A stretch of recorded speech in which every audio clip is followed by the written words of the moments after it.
Bonsoir tout le monde. Bonsoir mes amis. Bonsoir tous les apprenants. Bonsoir tous les abonnés de secours en distance. De secours maintenant en ligne sur la psychologie. Nous sommes bien sûr à une très bonne distance dans votre formation en psychologie. Mais compte tenu de nombreuses questions qui nous ont été adressées, tant dans le national que dans l'international, sur certains points d'ombre concernant la théorie des mentalités, la théorie des humeurs, la théorie des dominances tempéramentales, il a été juste, il a été plus que sage de reprendre ce cours, d'approfondir ce cours, tout en répondant aux différentes questions qui nous ont été adressées. Nous présentons l'émission de ce soir à nos abonnés de toujours. D'abord, en l'occurrence, à ma fille Magali la Tortue, à Dr Islam, notre coach, au ministre d'État, en l'occurrence Pierre-Josué Agénor Cadet et Reginald Paul, à Madame Rita Payan, poétesse de son État, femme plus que vertueuse et épouse de mon frère Claude Payan. Je présente l'émission de ce soir sur la théorie des humeurs, la théorie des mentalités. Nous allons présenter d'abord une citation qui veut que la vie satisfait plus les plaisirs que celle de combler les désirs. L'homme est un être de désir. Mais il arrive que tous les efforts que nous fournissons dans le quotidien ne sont pas de nature à combler nos désirs, mais plutôt à satisfaire nos plaisirs. Une première question nous a été posée, bien sûr, par le docteur Islam Etienne, qui a su nous demander, bien sûr, quelle est l'importance de la psychologie dans le développement de la personnalité de l'individu. Nous répondons pour dire que la psychologie est une science sociale et humaine qui permet premièrement d'approfondir la connaissance générale du comportement humain et de l'expérience consciente. La valeur de la psychologie, c'est de permettre à chaque individu de vivre en harmonie avec lui-même et ensuite de parvenir à vivre avec les autres tels qu'ils sont, sans encombre. Cette a été la première question qui nous a été posée. La deuxième question qui nous a été posée par notre ami de Montréal, en l'occurrence M. Van Souv Mathieu, il a été maintenant demandé d'approfondir la question relative aux 4 tempéraments. Selon Hippocrate et selon Charles Gallien, eh bien, il y a 4 types de tempéraments. Premièrement, il y a le sanguin. Deuxièmement, il y a le flegmatique. Troisièmement, il y a le coléreux. Quatrièmement, il y a le mélancolique. Madame Magali la Tortue a bien voulu que nous établissions une différence caractéristique entre chacune des dominances tempéramentales, chacun des tempéraments. Comment reconnaître le sanguin? Le sanguin est un être sensible, changeant, sans grande profondeur dans les idées, exubérant, passionné. Par exemple, on peut prendre Voltaire dans l'histoire de la littérature française, des lettres françaises. On peut prendre Voltaire. Voltaire est un auteur, un philosophe, bien sûr, de nature sanguine, de personnalité sanguine. Il est sanguin. C'est lui qui disait « Variété, c'est ma devise. Il faut ouvrir les portes de son âme à tous les goûts et à tous les sentiments. » Deuxième type de caractère, deuxième dominance tempéramentale, c'est le flegmatique. Comment il est? On dit le flegmatique ou encore le lymphatique. L-Y-M-P-H-A-T-I-Q-U-E.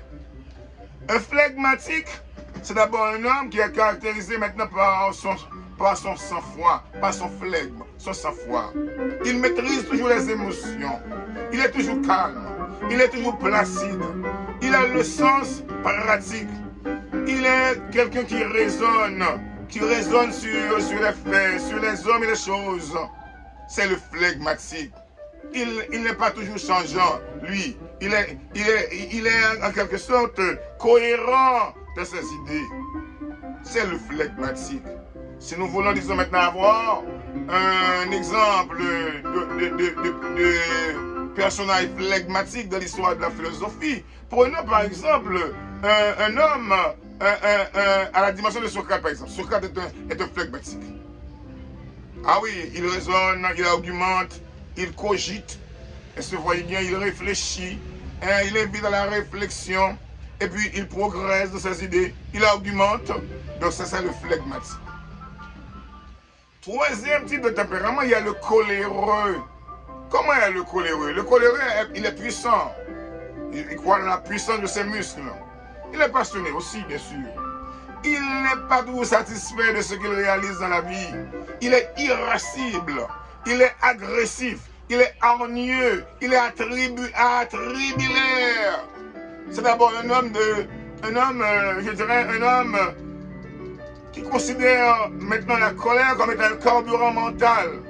Il ne peut rien faire en dehors de sa colère, qu'il considère comme étant la colère de Dieu. Et pour terminer, nous avons le mélancolique. Comment est le mélancolique? Le mélancolique est d'abord une personne morose, grave, qui est caractérisée par ce que je pourrais, disons, appeler une grande tristesse, une tristesse morbide, une tristesse pathologique pouvant conduire au suicide. C'est un maniaco-dépressif. Il est tellement triste, il ne prend pas goût à la vie, il est toujours sérieux. Il ne joue pas, il n'a pas le sens ludique, il n'a pas le sens de la plaisanterie, il n'a pas le sens de l'humour.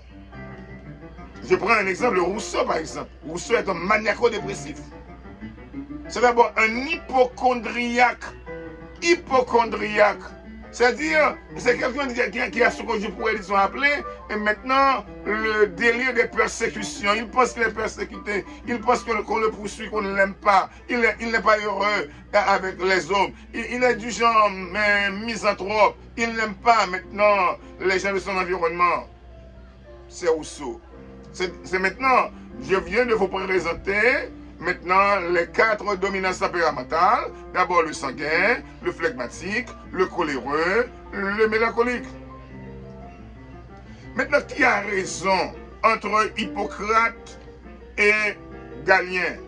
Vous savez que Hippocrate, lui, maintenant, il est grec, il a vécu, disons, à Athènes. C'est d'abord maintenant un grand maître de la médecine, maintenant athénienne. Et Charles Galien, lui, il est un Romain, il a étudié la médecine, bien sûr, à Pergame, mais cependant, il y a certaines nuances dans les paradigmes d'Hippocrate et de Galien. Là où Hippocrate dit oui, Galien dit non. Mais de toute façon, il faut voir que les 4 tempéraments mis en avant par Hippocrate dans son enseignement, par Galien dans son enseignement, a été remise en question, bien sûr, par les psychologues modernes. Mais reste demeure que ces 4 tempéraments, ces 4 humeurs, reste demeure un fond permanent, et se voit bien, de la nature humaine. L'autre question qui nous a été posée, bien sûr, cette question nous a été posée par un grand professeur, un grand philosophe aussi. C'est M. Alexandre, mon bon ami et mon frère du Nouveau Collège Bud, qui a décroché, bien sûr, un diplôme de maîtrise à Paris 8, qui nous a demandé, bien sûr, eh bien, est-ce que les éléments des 4 tempéraments sont-ils inné ou bien acquis. Alors, je réponds maintenant à mon ami avec une bonhomie de la pensée pour lui dire maintenant que les éléments tempéramentaux constituent à la fois des éléments congénitaux et acquis. Il y a des éléments qui sont naturels, les éléments avec lesquels on vient au monde. Est-ce que vous voyez bien, il y a des éléments aussi maintenant qui évoluent en fonction des dimensions caractérielles et circonstanciées. Donc, autant de questions qui nous ont été posées, et je pense que pour résumer ce travail, nous allons dire maintenant que il est bon de connaître maintenant ces paradigmes. Il est bon de déchiffrer ces paradigmes pour pouvoir maintenant mieux vivre avec les autres, parce que l'homme est un être relationnel. L'homme est né pour vivre avec ses semblables. Quels que soient les humains, il faut vivre avec eux. Ah oui, mais lorsque nous maîtrisons ces grandes différences caractérielles, il nous sera beaucoup plus facile de vivre avec les autres, d'investir dans les autres. Vous savez que investir dans les autres, c'est déjà se réaliser soi-même. Hein? On est venu sur la terre, c'est pour se réaliser, c'est pour mener une vie de plénitude. On n'est pas venu seulement pour exister, car il y a exister, il y a être. La chaise existe, l'animal existe. Exister vient de la terre subsisterait, qui veut dire être placé quelque part. Mais la chaise n'a pas la conscience de son existence. L'animal n'a pas la conscience de son existence. Mais l'homme est le pour soi et non pas l'en soi. Jean-Paul Sartre a parlé maintenant de ces grandes différences entre l'en soi et le pour soi. La chaise existe, mais massivement. Elle ne prend pas conscience de son existence. Mais cependant, l'homme a la capacité de réfléchir, de retourner sur son action, de retourner sur ses actes et de s'améliorer. Car il n'y a que les imbéciles qui ne changent pas, bien sûr. Hein? Il n'y a que Dieu et les imbéciles qui ne changent pas. Donc l'homme est appelé, disons, à changer, l'homme est appelé à s'améliorer, l'homme est appelé, bien sûr, à se bonifier. L'homme n'est pas un être parfait, l'homme est un être perfectible, et nous croyons de la perfectibilité de l'homme. Est-ce que vous voyez? Donc ça, c'est important. La psychologie, maintenant, d'Hippocrate et de Galien, va nous permettre d'interpréter chaque geste. Et de lire ouvertement dans nos amis, dans nos adversaires, sans les manipuler, bien sûr, de tout le monde. Parce que chaque geste est un mot du corps, dont les phrases sont des postures. Nous allons terminer maintenant l'émission de ce soir pour saluer vivement nos amis de toujours, les amis que j'avais cités préalablement dans ma production verbale. D'abord, maintenant, Magali la Tortue, le docteur Islam Etienne, monsieur Alexandre du Nouveau Collège Bird, Grégory Alexandre du Nouveau Collège Bird, est-ce que vous voyez bien?